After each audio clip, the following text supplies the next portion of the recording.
Alright, y'all, welcome back to another one today. We about to be reacting to A Grove. We got things NBA fans have always wondered about. Before we get into the video, make sure you hit the note and subscribe. Let's go ahead and check it out. Y'all let me know how y'all day going, man. Every once in a while, a mystery emerges in the NBA that just simply cannot be explained.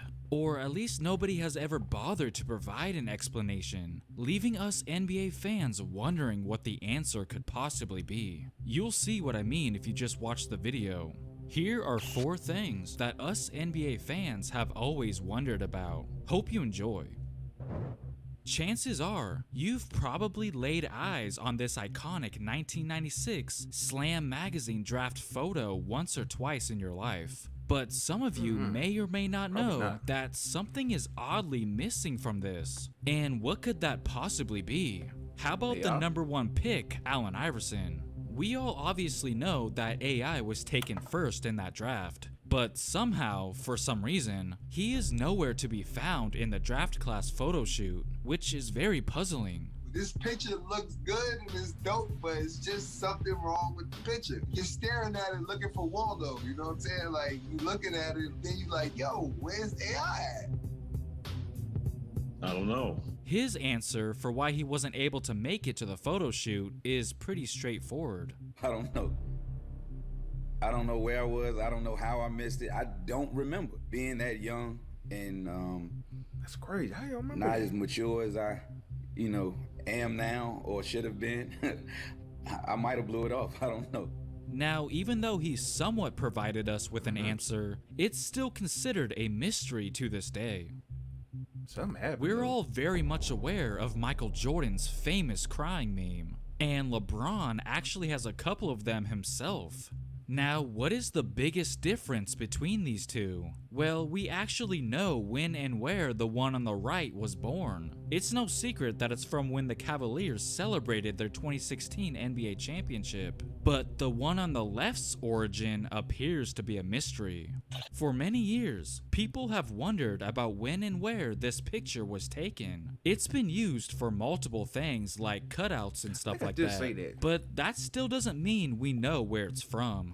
I've even found myself desperately trying to look for answers too, but was unsuccessful. Now, there are a few theories that I've heard before, like it could have been taken during one of the multiple Cavs and Wizards series that took place in the mid-2000s. But when I vigorously tried going through just about all the footage of every game of those series, I had no luck. Another possibility is that it was from the 2008 Olympics, which is also very plausible. Then again, why would he be wearing an NBA headband during an Olympic game if that was the case? Also, some believe that he wasn't even crying at all, that maybe the cameraman just so happened to catch him mid-sneeze. Once again, those all seem like very good possibilities, but I guess this mystery will have to remain unsolved for now. I challenge you guys to go find out the answer yourselves. People good at editing. As some of you guys might know, Karl Malone was known for taking an extremely long time at the free throw line. That face could probably be something different and they edited something.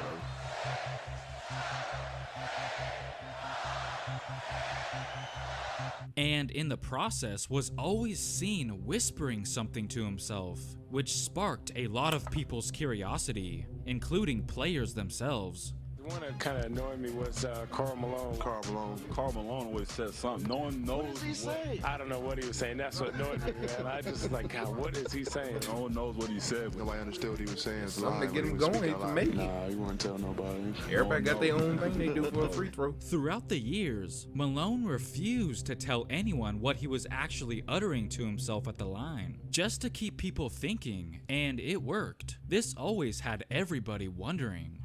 Of course, there are a few possibilities that people came up with. Some believe that it looks like he's saying, "Come on baby," to psych himself up.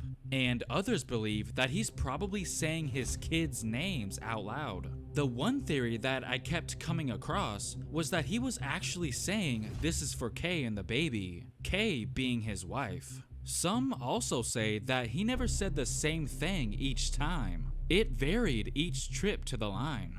For those of you who don't know, Malone actually struggled from the line early in his career. So in order to do something about that, he developed a ritual or routine with the help of a psychological consultant. And apparently it did the trick. He would eventually become an excellent foul shooter through hard work. In fact, so excellent that he ultimately became the all-time leader in free throws made.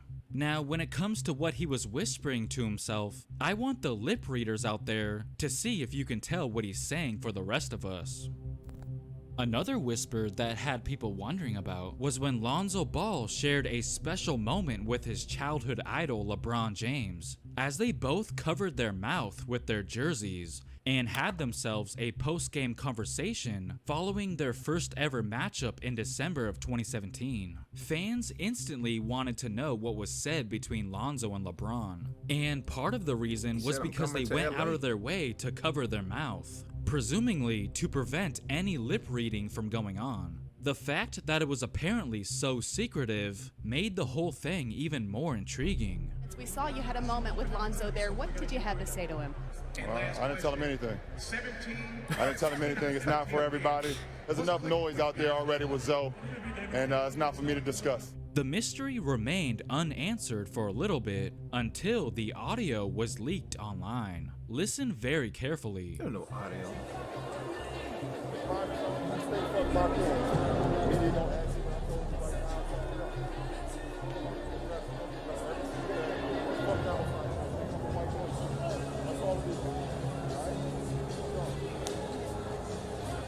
Yeah, it wasn't anything too crazy, just some solid advice for the young rookie. But that still didn't take away the fact that LeBron wanted it to remain just between them. Brian, you think it's good for the league if that kind of stuff is public, just for fans' consumption? Some things could be held private. Like my conversation with Lonzo, that can be, everything doesn't need to be said and people find out. This should be some type of privacy, so I'm okay with it. I honestly believe that the whole jersey strategy to conceal their conversation is what made people go crazy. Otherwise, we wouldn't have cared as much. You know what they say, you want what you can't have. Here's a bonus clip of when Kevin Durant finally cleared up a growing curiosity among NBA fans, whether the answer lived up to their expectations or not. Are you aware of the growing interest in your backpack? Throwback. Yeah, that's why I wore it today. Can you give fans at all a hint as to what's inside of it? I got my iPad, I got my Bible, I got my headphones, and my phone chargers. Thank you. Let me know if you enjoyed this down in the comments below, along with some other NBA mysteries that you believe should have been in this video. And as always, don't forget to like and subscribe. Thanks for watching. Hey, make sure y'all like, subscribe, and I'll see y'all in the next one.